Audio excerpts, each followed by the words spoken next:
Michigan stands to lose $140 million this year alone if Congress does not fix the budget. Brian Johnson takes a look at what the cuts mean for the state.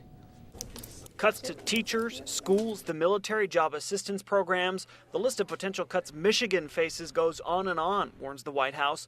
However, the feds aren't specifying exactly how the cuts will happen. The problem that we have right now is not knowing.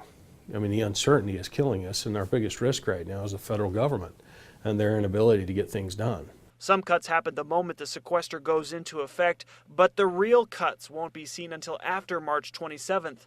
That's when Congress has to approve future funding. Continuing to kick the can down the road every few months, pushing our economy to the brink while politicians, wring their hands is a recipe for disaster. Even though we're cutting a few dollars on the front end, I would say more than a few, the long-term cost will be greater. As an ounce of prevention is worth a pound of cure when it comes to health care.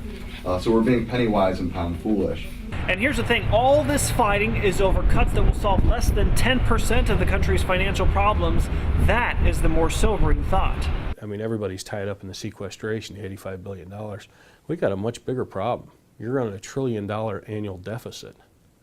So the $85 billion, that's a tenth, less than a tenth of what their annual budget deficit is. Whatever programs the feds cut, the state budget director says as a general rule, Michigan will not make up the difference by substituting money from the state's general fund. In Lansing, Brian Johnson, Fox 47 News. President Obama is scheduled to meet with congressional leaders Friday. We spoke with Governor Rick Snyder Thursday. He's hopeful lawmakers will work together to solve the problem. If you looked at it, many states, including Michigan, had to deal with bigger cuts or challenges than they're facing.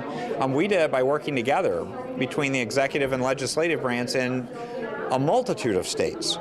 Why can't they do it in Washington? So let's encourage them to do their job.